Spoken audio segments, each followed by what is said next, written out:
Mesdames et messieurs, bonsoir et bienvenue à cette émission d'Info 9. Quel impact aura pour le tourisme en Abitibi-Témiscamingue le prix des billets d'avion à 500 $ aller-retour, apparemment dans tout le Québec? Alors, pour nous en parler, je reçois le président de Tourisme Abitibi-Témiscamingue, M. Émilien Larochelle. Monsieur Larochelle, bonsoir.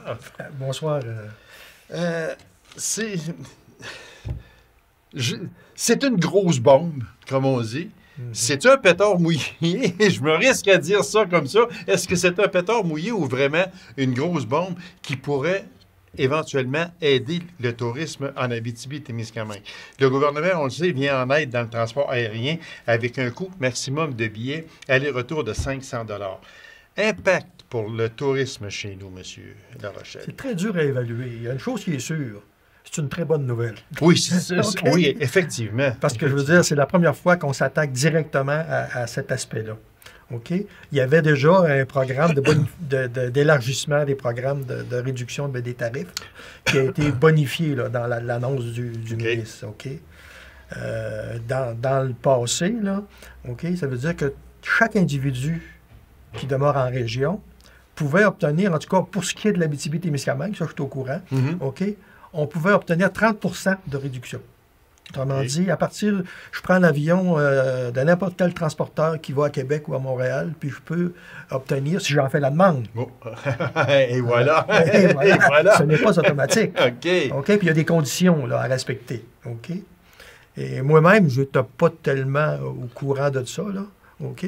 Mais heureusement, je fais partie d'une organisation qui s'intéresse à ça. Et voilà. Okay? Donc, eux autres, ils m'ont bien informé. Autrement dit, quand tu prends l'avion, il faut que tu gardes ton ticket d'embarquement pour être capable de réclamer. Donc, ta facture... De réclamer. Oui. Puis ton ticket d'embarquement, ça veut dire que tu l'as réellement fait. Là. Oui, exactement. Parce que quand on a le ticket d'embarquement, c'est parce qu'on a embarqué. C'est ça.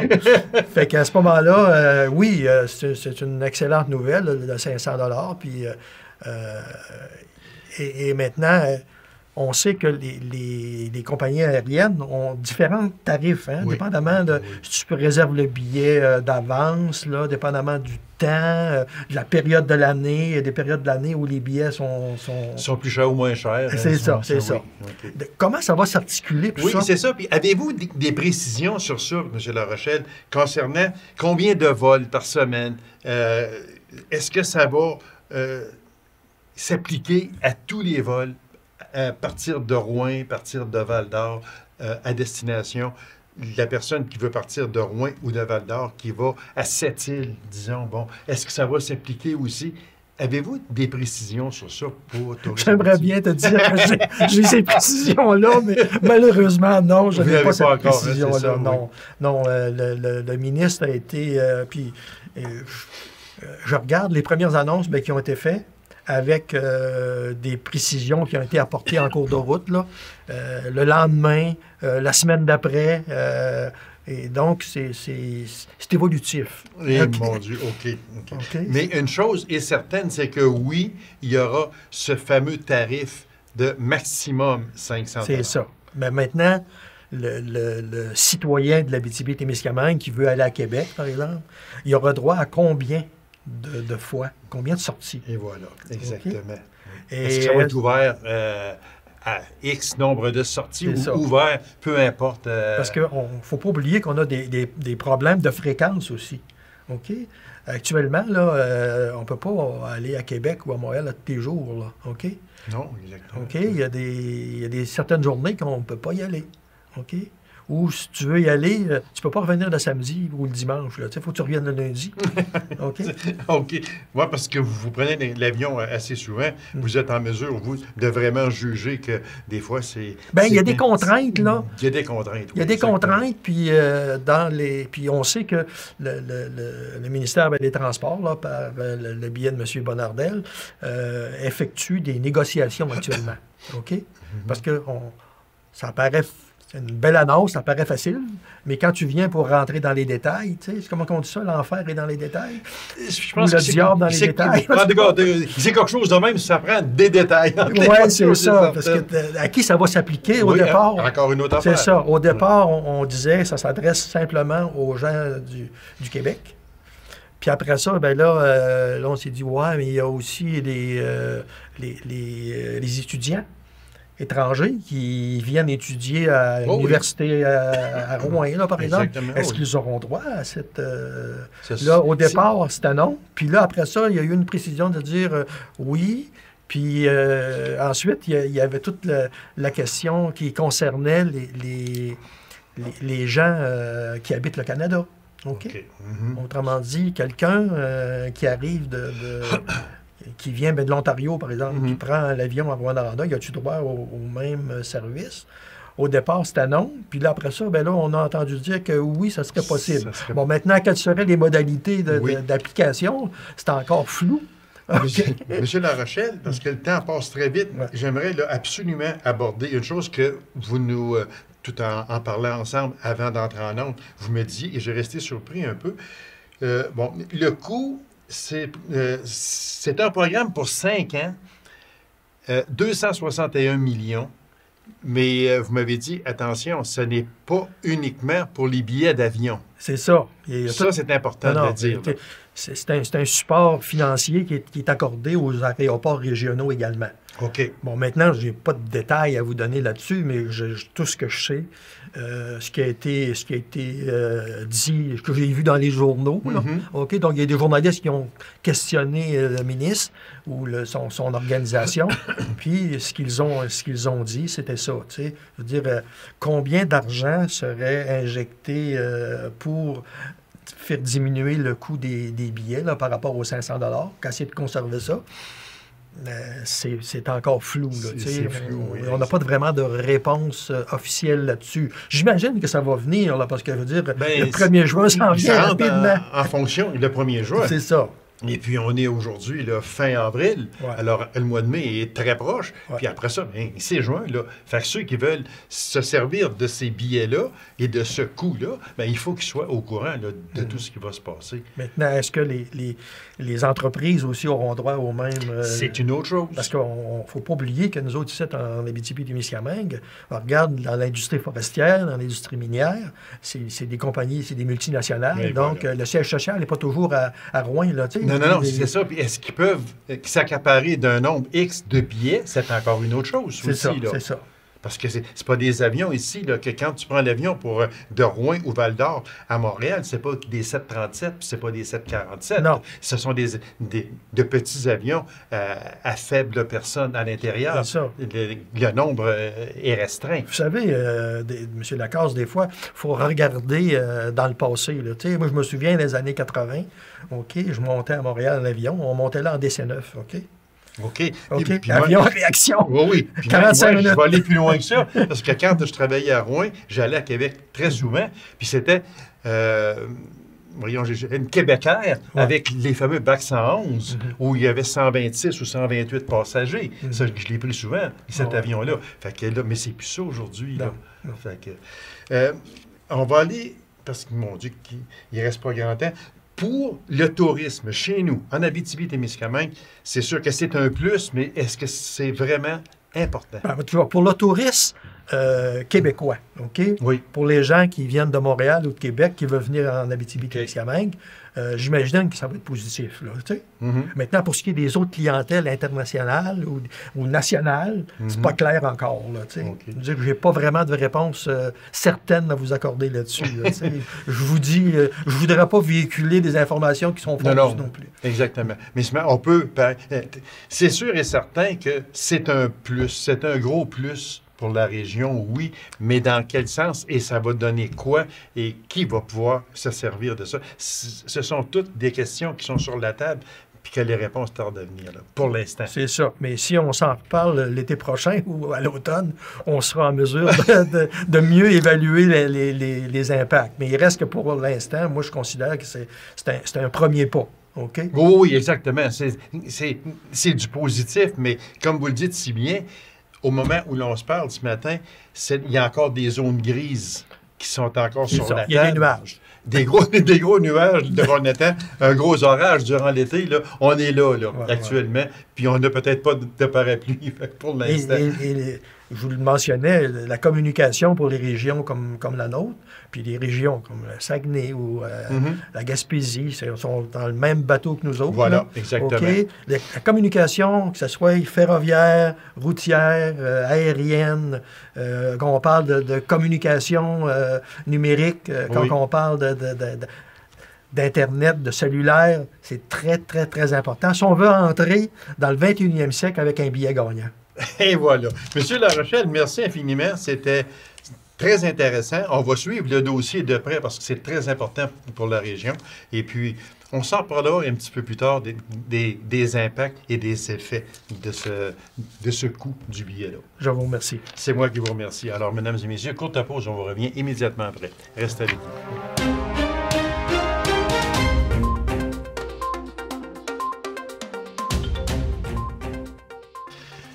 La saison touristique approche à grands pas. Chazelles possède un site touristique des plus envieux et si ça continue, et c'est sûr que ça va toujours se continuer, il est en développement d'année en année. Alors, que nous offre ce site en 2022?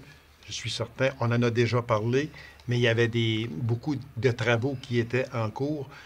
On va parler là, de 2022. Alors, on sait que c'est un site qui fait des envies, et tant mieux, parce qu'on va l'ouvrir au domaine touristique à grande échelle, comme on dit, en 2022. Alors, pour nous en parler, je reçois l'un des principaux instigateurs de ce site et de bien d'autres choses aussi à Chazelles. C'est M. Marcel Bouchard. Monsieur Marcel, bonsoir. Bonsoir.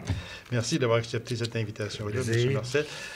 Oui, je vous invite souvent et avec raison parce que à chaque fois que vous venez nous voir ou qu'on se rencontre, on se dit tout le temps « Ah, Gaby, j'ai eu d'autres choses, puis je vais avoir d'autres choses. » Fait que c'est toujours très intéressant. Et puis, je sais qu'on en parle depuis un certain temps. Le développement se fait, on va parler du développement touristique qui se fait, qui grossit d'année en année parce que vous êtes tout près de Trois-Lacs. Oui. En plus de ça, le coin est vraiment merveilleux. Moi, j'aimerais que l'on commence par ce qui a fait un petit peu là, le point de vue touristique à Chazelles. Ce qui a inauguré ce point de vue touristique, c'est la Maison Turgeon. C'est ça qui a débuté en... C'est ça, c'était le premier pas du site touristique et vous en êtes le grand responsable également. D'année en année, ça progresse, cette maison-là. Vous ajoutez des choses probablement. Oui. Qu'est-ce qu'on peut s'attendre pour la Maison Turgeon en 2022? Bien, c'est ça. Fait que là, pour 2022, bien là, que la COVID qui nous a ralenti un peu, surtout en 2020, qui était fermé. Oui. 2021, on a commencé à accueillir encore des clients, surtout de l'extérieur de l'Abitibi. Ça, c'est intéressant. Les autres, les clients qui viennent veulent connaître l'histoire un peu de l'Abitibi. Oui. Moi, ce qui me fait plaisir, c'est de voir qu'on parle au moins de l'Abitibi, Abitibi-Ouest, et moins de Rouen et Val-d'Or. Il faut tirer la couverture sur notre territoire. Oui. Fait que là, à la Maison Turgeon, qui est le premier point historique de Chazelles, d'année en année, là, depuis 2 ans, on est rendu à un site historique qui parle très élargi. On parle vraiment de la fondation de l'Abitibi-Ouest, basé beaucoup sur Macamic, parce que beaucoup de monde arrivait par là, et Macamic était le point central dans les années 20. Par rapport au lac, surtout. Oui, par rapport au lac Macamic au départ de tout. Et logiquement, depuis 2 ans, j'ai agrandi, on peut dire, l'histoire. Et là, je suis en train de finaliser de la mettre par écrit, l'histoire, la visite. J'ai presque fini. Fait que là, maintenant, quand quelqu'un vient visiter Maison Turgeon, ben il sort de la visite avec l'histoire de l'Abitibi-Ouest.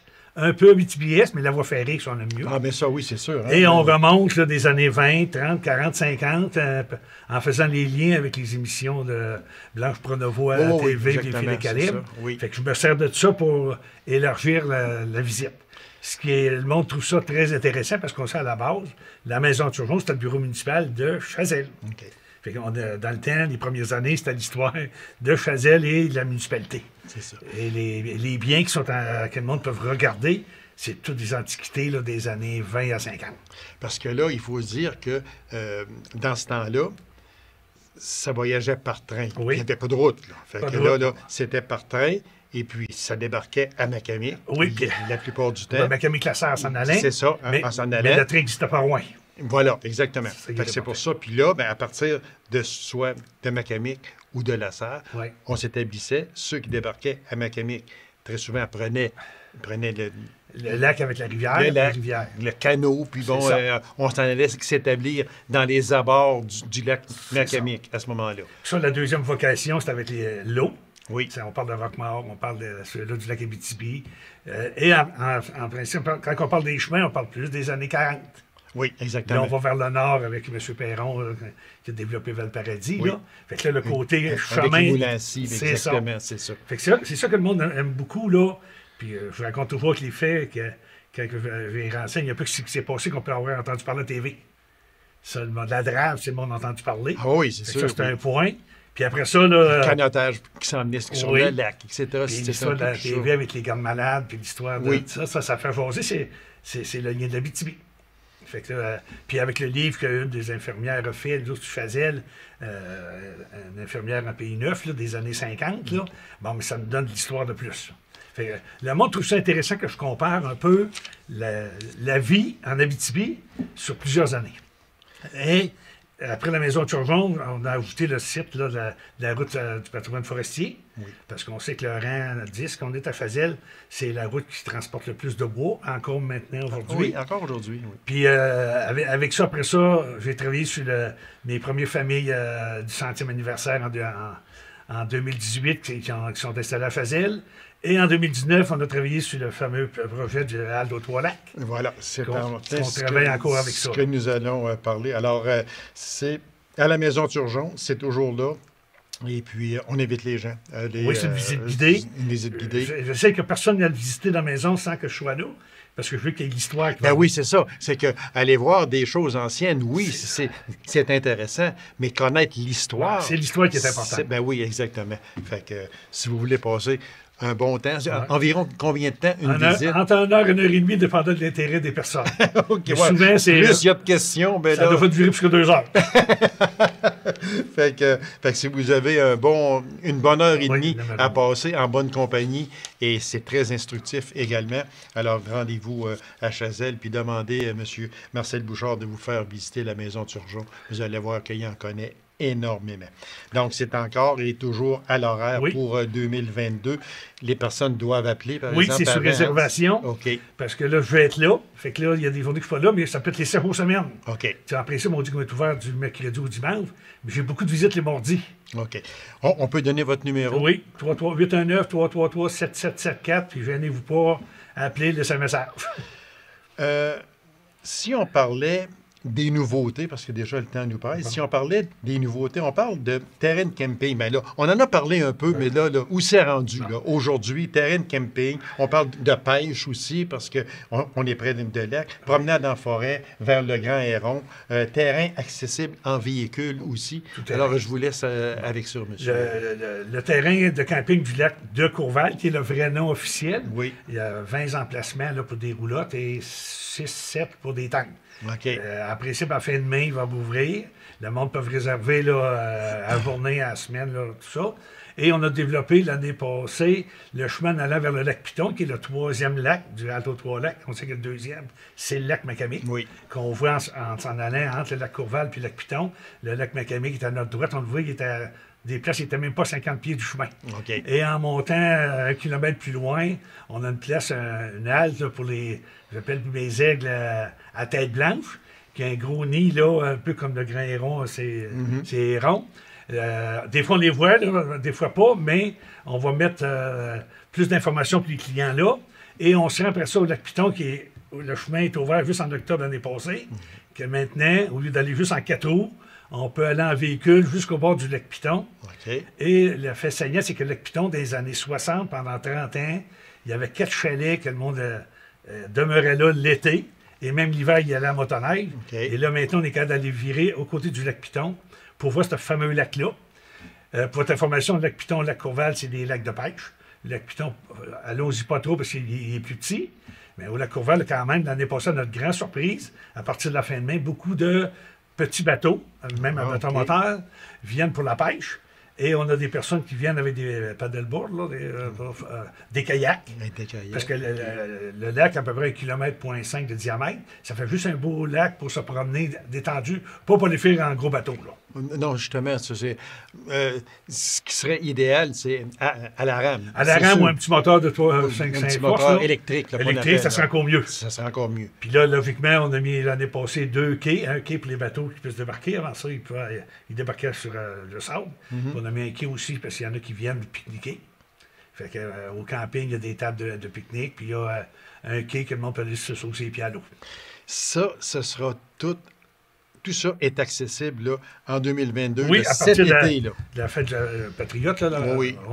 En principe, le camping roule cette fin de semaine-là à cause de la pêche. Oui, voilà. Fait que là, il y a beaucoup de bateaux qui viennent cette semaine-là. Beaucoup de personnes viennent fin de mai, début juin pour la pêche.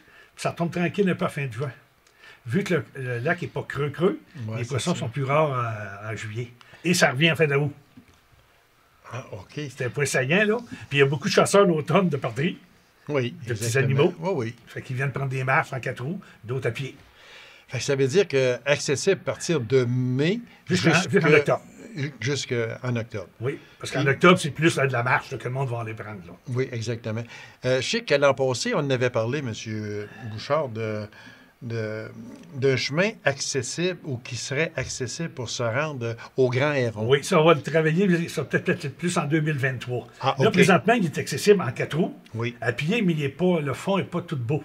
OK. Fait que tu peux partir du Grand Héron, on s'en va vers le lac Macamé, qu'on vire, pour se rendre au lac Piton à pied. OK. Ça se rend là présentement, mais nous autres, on veut améliorer un petit peu là, le chemin. On appelle ça, c'est un chemin d'un cordon qu'on appelle dans les lots. Oui, bon, là, il y en a passé qui prenaient des marches puis s'en allaient vers le lac Macamé. Puis en virant, ils prennent le chemin de la Courval, puis ils peuvent faire une belle randonnée, s'ils veulent, de 5 km, Grand Héron, lac Macamé, lac Courval, puis ils reviendraient dans le chemin. Ah, mon Dieu. S'ils veulent marcher plus longtemps, aller au lac Piton, mais ils ont 2 km, 3 km aller-retour à faire. Mais ça se fait bien. Mais ça se ferait très bien 4 roues aussi. Fait que tout ça va être accessible cette année. Ça l'était aussi l'an passé. Oui, même moins, mais on se rendait pas au lac Piton. Oui, c'est ça, exactement. Fait que là, cette année, tout ça va être accessible à partir du mois de mai. De mai. Toujours la même chose. Il faut réserver, monsieur. Juste pour le camping. Pour le camping. La pêche, tous les loisirs à faire. Et les gens arrivent en famille pour venir faire un pique-nique. Oui, il y a des tables de pique-nique. Il y a même un terrain de jeu pour les enfants en sable, là, avec quelques jeux dedans. Mais c'est pour le monde qui va aller prendre des marches. Ils stationnent, puis ils vont prendre une marche. Ou ils débarquent le 4 roues. Ça arrive aussi. OK. Puis ils vont aller jusqu'au lac Piton en 4 roues. Fait que là, au lieu de prendre le véhicule, là, ça fait une promenade avec les enfants. Fait que tout ça est bien pensé en Moses. Puis j'en viens encore à ces terrains-là, puis tout. C'est quand même... l'an passé, c'était assez achalandé. Oui. Vous prévoyez quoi pour 2022? Moi, l'année passée, on a eu 52 roulottes, là. Tu sais, il y en a qui étaient au mois, il y en a qui ont été à l'année. Et cette année, il devrait en avoir au moins autant et plus. Le seul lien, c'est, l'année passée, on n'a pas fait les statistiques pour les bateaux. Et les personnes qui ont venu pique-niquer à la plage. OK. Les fins de semaine, beaucoup en fin de juillet. Bateau au début, plus à la plage pour pique-niquer en juillet. Fait que la saison s'équilibre. OK. À août, là, notre grande surprise, milieu de août, on a eu beaucoup de campeurs qui sont venus pour 2-3 jours. Des groupes, 6 ensemble, stationnés à côté de l'autre, qui venaient pour 2 jours. On a eu 2 groupes de 6 de même. 6 roulottes. Ah, mais c'est Ils viennent dans la semaine, au milieu de la semaine. Fait que ça, c'est le fun. En plein mois d'août, il n'y a pas de mouches. Parce que là, la phrase qu'on a eue de certaines personnes, on ne vient pas fin de juin, début juillet, il y a trop de mouches. Non, mais moi, ça ne me dérange pas trop. Oui, mais s'il y en a... Puis ceux qui ont dans août, c'est ce qu'ils nous ont dit. Okay. Il y en a qui arrivaient d'autres terrains de camping. Ils se sont donné rendez-vous là en groupe. D'autres, des familles, puis d'autres, c'était des amis. Okay. Parce que là, quand ça rouvre en mai, c'est sûr que c'est la pêche. Oui. Après ça, on s'en va, mettons, vers juin, juillet. Là, c'est plutôt familial. Les vacances et tout. Ça, puis les visiteurs qui vont au Grand Héron. Ah, aussi. Il y en a qui vont au Grand Héron, ils vont venir faire un tour en virant dans la cour. Okay. Puis il y en a qui vont venir relaxer là. Ah, OK. Fait qu'on a ce groupe de visiteurs-là. Et à partir de août, ben, on a encore des pêcheurs. Et à notre surprise, des campeurs, la température un peu moins haute, on pourrait dire, oui. moins élevée, mais qui ont été ailleurs durant l'été. Puis en août, on va dire, on va tirer le rouleau de en septembre. On a même eu, on est passé la 2e semaine de septembre. Ah. Parce que les derniers ont parti la 2e semaine de septembre. Fait que c'est ça, puis c'est facilement accessible, ça c'est sûr. Alors, on s'informe à Chazelle. Oui, à la municipalité, la municipalité, là, vous allez avoir les renseignements. Et au kiosque touristique, on a les renseignements aussi. Et les prix sont là aussi. Les prix, oui, sont là aussi. Là. Fait que là, les prix sont abordables parce qu'il n'y a pas de service en bonne et due forme, là, il n'y a pas d'électricité. Mais par contre, il y a le service d'eau, et vous? Oui, ben, pas d'eau avec des roulottes, mais quelqu'un peut remplir de l'eau grise, ce qu'on appelle. Oui. Puis il y a une toilette là, pour faire la. Puis là, cet été, si on peut le finaliser, là, on va avoir un réservoir pour vider les roulottes. Ah. Ça, c'est une demande qui veulent rester pendant un mois. Là. Oui, il faut qu'il y ait vide les roulottes. Là. Voilà, exactement. On répond aux besoins un peu des personnes qui viennent là. Voilà. Fait que tout ça va être accessible à partir du mois de mai 2022. Monsieur Bouchard, j'ai ici, dans mes notes, moi, hommage bénévolat Québec 2022. Moi, je veux vous féliciter. Vous avez été décoré en hommage au bénévolat. Ici, il y en a un. Je ne veux pas minimiser les autres personnes parce que du bénévolat chez nous, il y en a partout et de beaucoup. Mais s'il y en a un qui n'a fait et qui n'en fait encore aujourd'hui, c'est bien vous. Alors, on vous a rendu hommage bénévolat Québec 2022. On vous félicite et je me fais le porte-parole de la population pour justement vous féliciter et vous remercier de vous impliquer tant que ça dans notre beau coin de région. C'est quoi exactement cet hommage-là, monsieur? Il y en a un par année qui sont donnés.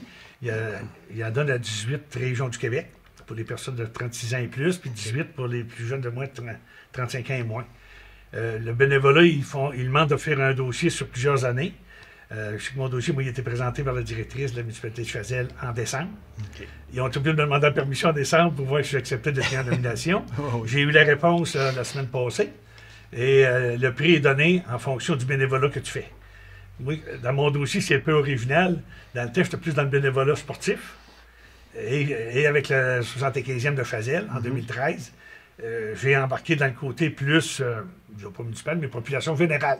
Okay. Et ce qu'on trouve original dans le dossier, c'est l'implication que j'avais dans diverses activités. La plupart qui gagnent un prix sont dans un domaine, depuis 20 ans, 15 ans, mais dans un domaine. OK. Parce que moi, sur en 2013, sur le 15e de Chazelle, j'étais là-dedans.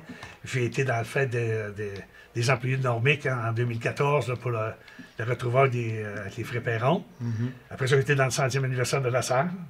Après ça, je suis dans la maison Turgeon. Et tout ce qui s'ensuit aujourd'hui, terrain de camping, etc., c'est vous qui êtes le maître d'œuvre de ça. Un peu en arrière de ça, un peu. un peu beaucoup. Mais il y a pas mal d'heures de mille. J'en suis persuadé. Alors, je vous félicite, et puis en mon nom personnel et au nom de toute la population d'Abitibi-Ouest, félicitations à vous. C'est grandement mérité, puis je sais qu'on n'a pas fini d'entendre parler de vous. Ah non, peut-être la santé est là, on va continuer. Continuez votre excellent travail. L'Abitibi-Ouest a besoin de vous et je vous en félicite et je vous remercie beaucoup. Merci beaucoup. Alors, mesdames et messieurs, merci d'avoir été là. On se donne rendez-vous à une prochaine émission d'Info 9.